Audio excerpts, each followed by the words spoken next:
Love now, indeed. Greetings, friends. Welcome. Thank you for coming to the service. I know I speak on behalf of the family, and we're honored that you have come. It means so much. We gather together this day to grieve and to celebrate, to remember, and to hope, as we recall and memorialize the life of Wayland Henry Cato, Jr. It's usually my responsibility and my delight in this place, my privilege, to speak of God. God created the great theater of this wonderful world. Mr. Cato saw much of it and appreciated it so deeply. God made each one of us. I read this past week that you have more neurons in your brain than there are stars in the Milky Way. Like, you're amazing. We're all amazing. Not to mention the fact that we're all made with, we're not made just to eat and survive, but we're made to dream, to love, to create, to have compassion. I wonder what Mr. Cato would think of Walter Isaacson's thought about Albert Einstein. For some people, miracles serve as evidence of God's existence. For Einstein, it was the absence of miracles that reflected divine providence. The fact that the cosmos is comprehensible, that it follows laws, is worthy of awe. God reveals himself in the harmony of all that exists. I also read this past week an essay from the great novelist Marilyn Robinson, who said, "I am struck by the consistency with which the traits that bind us together, that we value in one another, and that might therefore be assumed to promote not just survival but human thriving, are attributes we also ascribe to God."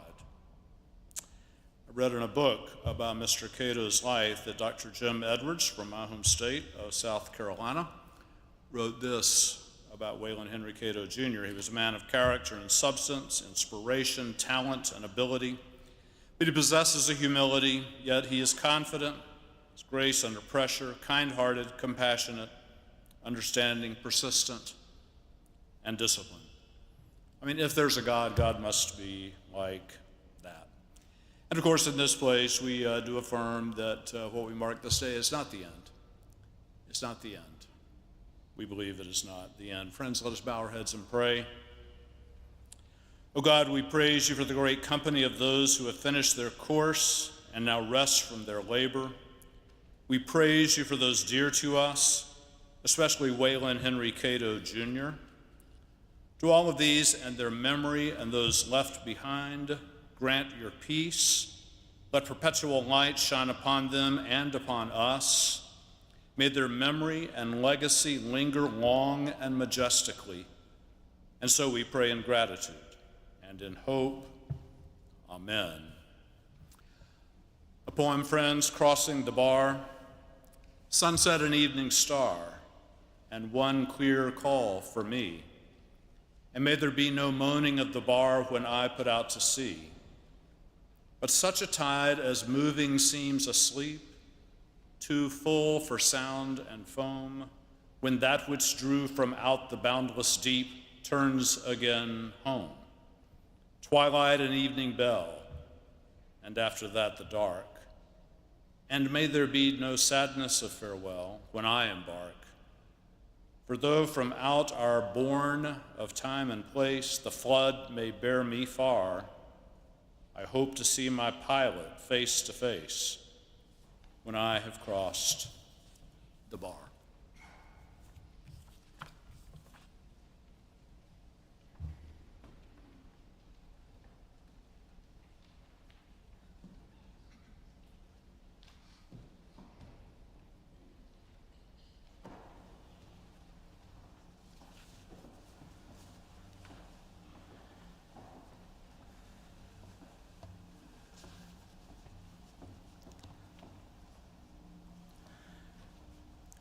Well, I'm very honored to be here today to speak about Wayland, my friend, a man of unusual ability, a man that I really met the Cato family when I asked my wife to marry me in front of the Cato store in York, South Carolina in 1959. That's my first encounter with the Catos, and I'm pleased to say it has lasted. And I guess I should thank Wayland for that. But what I really want to talk about is Wayland the man. He was a remarkable man, and I met him in the 70s, I believe, the late 70s, and we had a business transaction with each other. And he told me what he was going to do, and he gave me his word on that. And as we used to say, you could take that to the bank, because he was a man that did what he said he was going to do. He was a perfect person to do business with. And later, he was a member of our board of directors and gave me his advice and counsel and encouragement as we plugged along in that world we were living in at that time. And I was always thankful for having him as an advisor, because I was a few years younger, a dozen, so to speak. Anyway, he was a great man to do business with. But that's just the beginning of it. He was the most generous person that I ever encountered. And you can find his work everywhere, the work he's done and what he did for other people. And I like to speak about the Cato School of Education at Queens, Cato School of Education at UNCC, Cato Scholarships at Chapel Hill, and on and on and on. I might add one thing he did is he brought his children up very well. And they, too, were people you could do business with, and when they gave you their word, they honored it. And so it's a family trait and one that you should be proud of. Great things. Now, I would love to say that I could tell you a lot of stories, but the main story I want to tell you is that we remained friends for 50 years at least, and that he always responded to me positively, no matter what it was that I inquired about or asked him about. I always got a positive response from him. He was loyal beyond belief and a great person. And when we think about what he accomplished, he was a man that went to the University of North Carolina, graduated in 1944 at the top of his class, was a naval officer. And if I were going to say one thing about him, I would say he was a quintessential part of the greatest generation that ever lived. He was a real man, but most important, he was my friend. Thank you.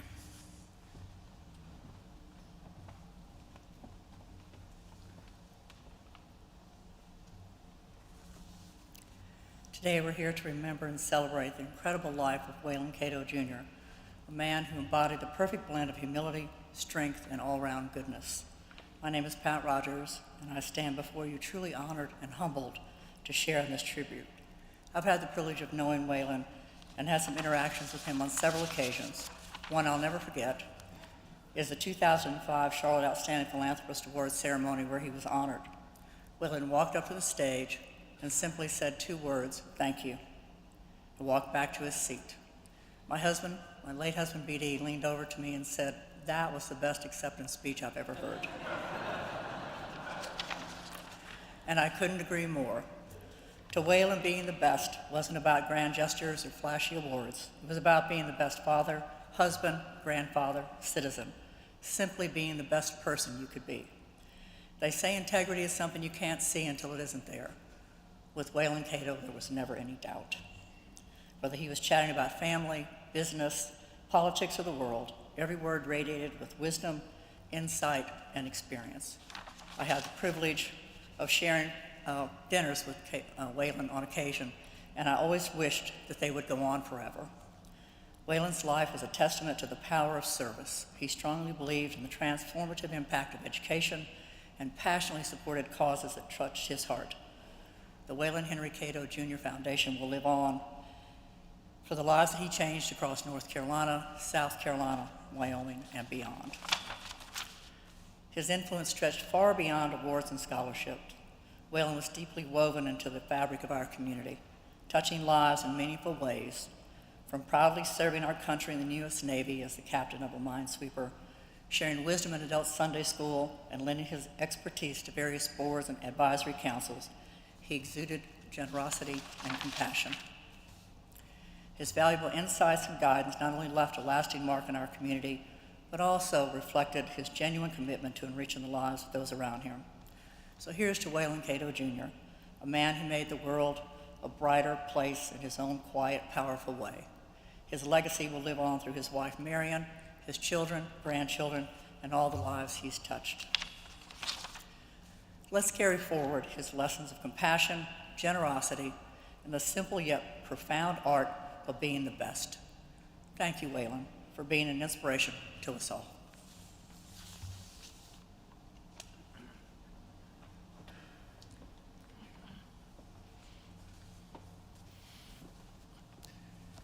We gather today to convey our goodbyes to the physical presence of Wayland Henry Cato Jr., a man deeply devoted to his family, deeply devoted to his community. Although his soul has risen to heaven and his physical presence is leaving us, because of that devotion to family and to community, he will forever be with us. That devotion to community was illustrated in many, many ways, but nowhere was it stronger than to education. Perhaps the extraordinary support for education that he had developed during his childhood in Horse Creek Valley, South Carolina, during the Great Impression. It was a mill town, and it was a time when children would be leaving grammar school to go to work to help feed their families. But with the strong support of his family, he went to school. He went to elementary school, he went to high school. He subsequently went to UNC Chapel Hill, and as Hugh said, graduated at the top of his class, and then served in the U.S. Navy during World War II. Immediately after the war, he, his father, and his brother established the Cato Corporation.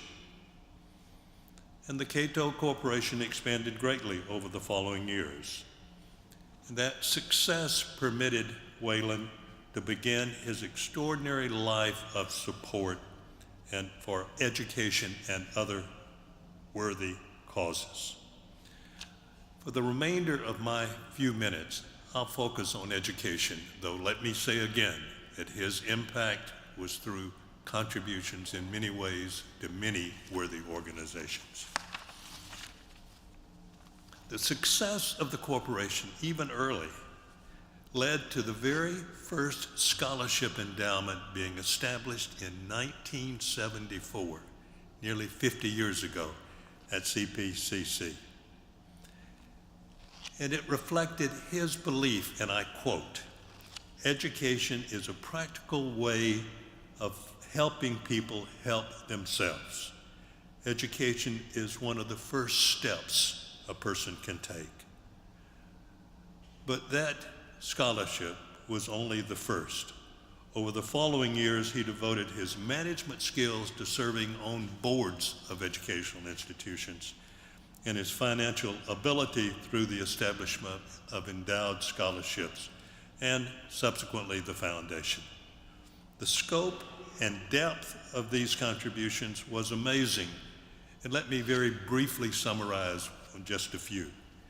His service on boards let him bring to bear his extraordinary management skills to aid the institutions. Several of those boards were as follows: Board of Visitors of Keenan Flagler School of Business at UNC Chapel Hill, and yes, the Board of Directors of the UNC Charlotte Foundation during a critical time in the life of that institution. He served on the advisory board of the Hollings Cancer Center of the University of South Carolina and Board of Directors of the College of Charleston Foundation.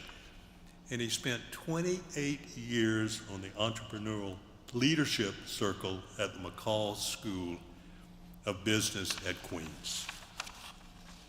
And of course, there were many other boards on which Wayland and his children served. But let me now focus on his financial support for education. As already noted, he established the first scholarship endowment in 1974 in his father's name, who happened to pass away that same year. Over the following years, he endowed scholarships at many other colleges and universities in North Carolina, South Carolina, Wyoming. Initially through the direct support of the institutions, and then later through the Cato Foundation that he established in 1997. The primary mission of that foundation was to endow scholarship funds at accredited institutions in those 3 states. And since the establishment of the Cato Foundation, he established 55 endowment funds in 45 different organizations, including most of the universities in North Carolina. This has resulted in financial assistance to over 2,500 students. And a letter of appreciation from a scholarship student at Queens clearly illustrates the impact of those scholarships. And let me quote from that letter. "If we never meet, please understand that you have changed my life and therefore the lives of those around me." Many of those students were the first in their families to go to college. Chances are their children would then go to college, their grandchildren would then go to college, and so forth. So in my view, the 2,500 scholarships vastly understates the number of people his contributions impacted in a special way. Now, it is also his children and his grandchildren that are continuing that legacy. For his birthday, his children and grandchildren would routinely write him notes of love and memories. Let me just quote a couple of those to indicate. This is from a grandchild. When I think of Grandpapa Cato, 2 things shine above all else. First, his devotion to family, and second, his commitment to education. And then a quote written by his son. His efforts to improve education and provide educational opportunities in the many communities in which he lived and worked establish a direction that we follow today and will continue to follow in the future.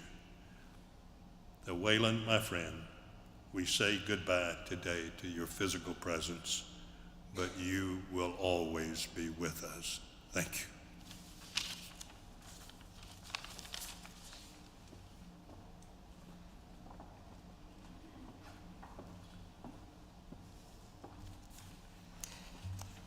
Good afternoon. I'm Teresa Gephardt, the Executive Manager of Cato Management, the Cato Family Business Office. I've worked for Mr. Cato and the Cato family for over 35 years. The first 15 was with the company, and these last 20 have been with Cato Management. In these past 20 years, Mr. Cato and I have worked very closely together. He became so much more than a boss to me. He taught me how to think. He taught me how to solve problems, how to work with people, how to build and maintain relationships, and how to turn challenges into opportunities. He taught me how to open my mind and see things differently. Anyone who has been close to me knows about my afternoon calls with Mr. Cato. For 20 years, every weekday afternoon, and sometimes on weekends, between 2 and 4 o'clock, depending on if he was on the East Coast or in Wyoming, Mr. Cato and I talked on the phone, rarely missing a day. We would talk even if I was on vacation, and sometimes when I was homesick. Almost without fail, these phone calls would start with him asking, "How's the weather there?" And he would proceed to tell me about the weather where he was. We talked about our business, our projects, the state of the economy, politics, and his family, usually in that order. We would also talk about my family and our office staff and their families. In late 2020, when his wife Miriam suffered a life-threatening medical issue, he was wrought with heart-heavy concern for her. To his delight, she defied the odds and fully recovered. After this became a turning point. It continued when his two sons, Henry and Wayland III, became seriously and terminally ill. At that point, the order of our conversations changed. He still started every call with "How's the weather?" But then, before any other topic, we would talk about his family. He was always eager to know if I had any Cato family updates. He was a family man who loved his family dearly. I used to think the purpose of our calls was to keep him updated on business. And in the early years, that was certainly the case. But as the years went by, I came to realize that wasn't his point. He had a different motive. On these calls, as I described our challenges, our opportunities, progress, setbacks, and successes, what I realized was he was actually teaching me to think, to prioritize and reflect, to self-critique. In all of these years of conversations, he never once told me what to do or what not to do or how to do it. Rather, he asked questions, so many questions, and we pondered possibilities. This is how he taught me. He was a true leader, a true teacher. Some of my favorite and teachable sayings of his were, "Yes, I changed my mind about this, but as Gandhi said, I learned something new today." Or, "A farmer's footsteps are the best fertilizer." But my favorite is, "You can bring your monkey into my office. I will pet your monkey, and I might even feed it. But when you leave here, you take your monkey with you."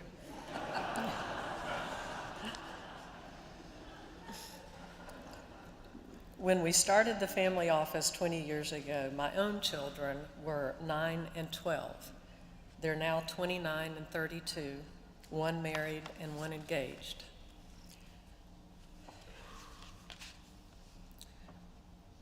Mr. Cato watched my kids grow up through my eyes on these phone calls, always supporting Mark and me as parents, although he did sometimes accuse me of being a helicopter mom.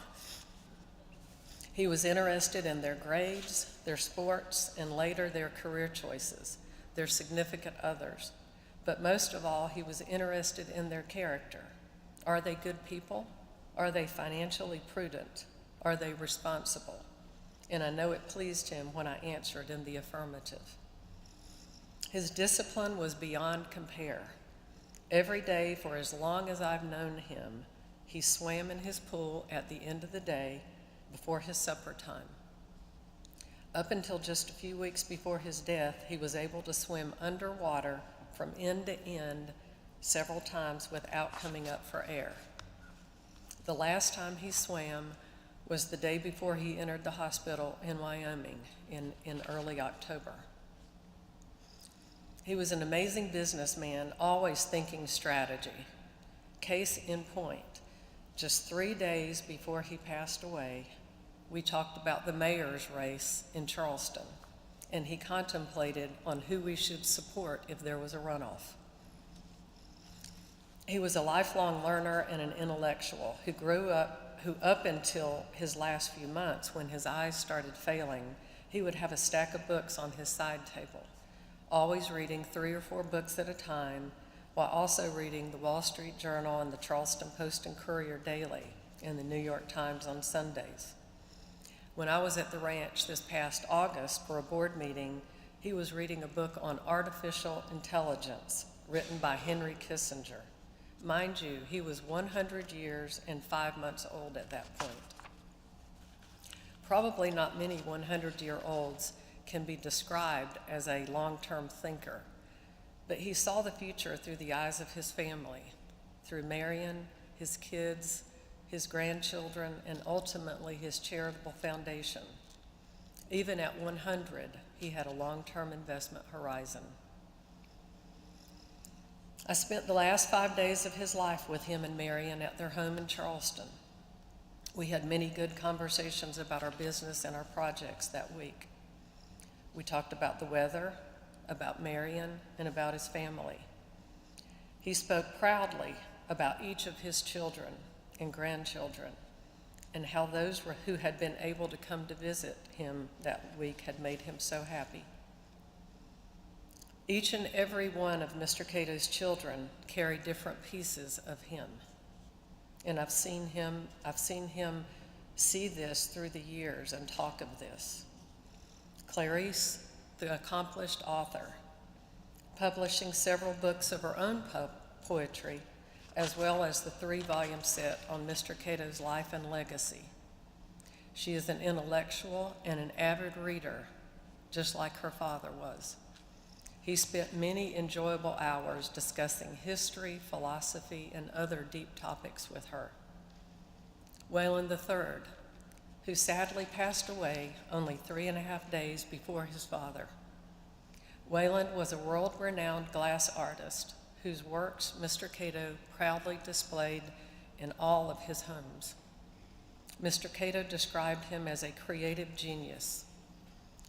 Mr. Cato was absolutely determined to make it to 100, and Wayland, like his father, was absolutely determined to live, fighting his illness to the very end. John, so much like his father in his self-discipline, vision, and work ethic.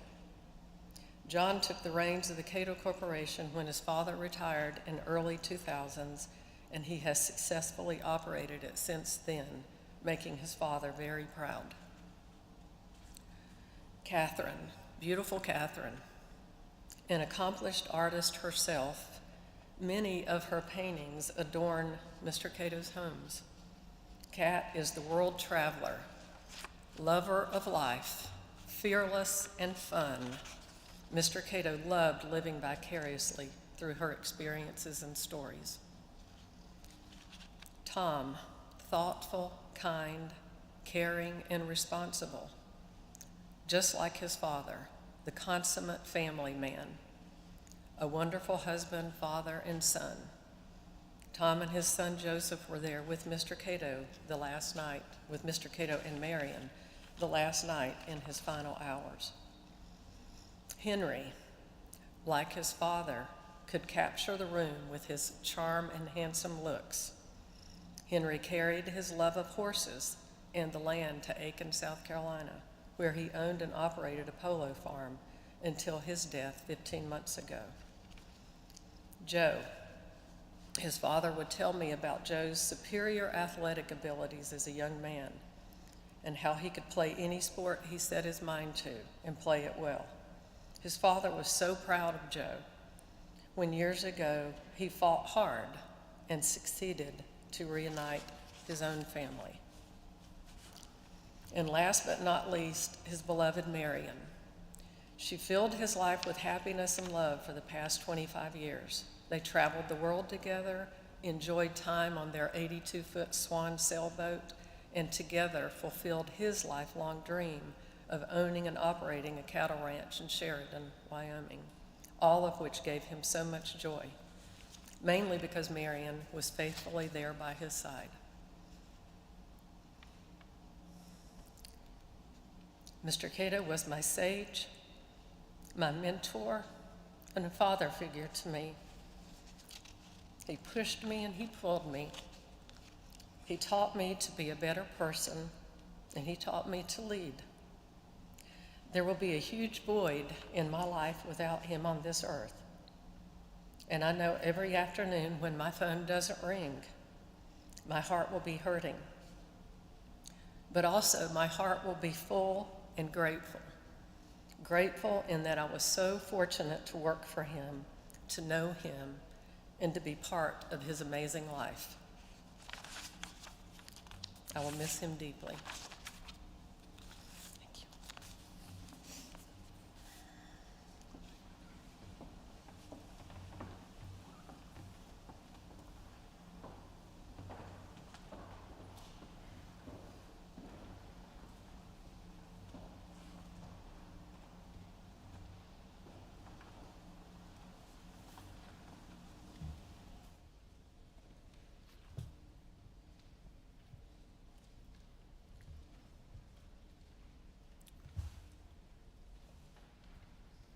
Thank you, friends. I would invite all of you to stand and join together as we sing hymn number 378, stanzas 1, 2, and 6.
So friends, enjoy today, love now, and go in the grace and peace of God. Amen.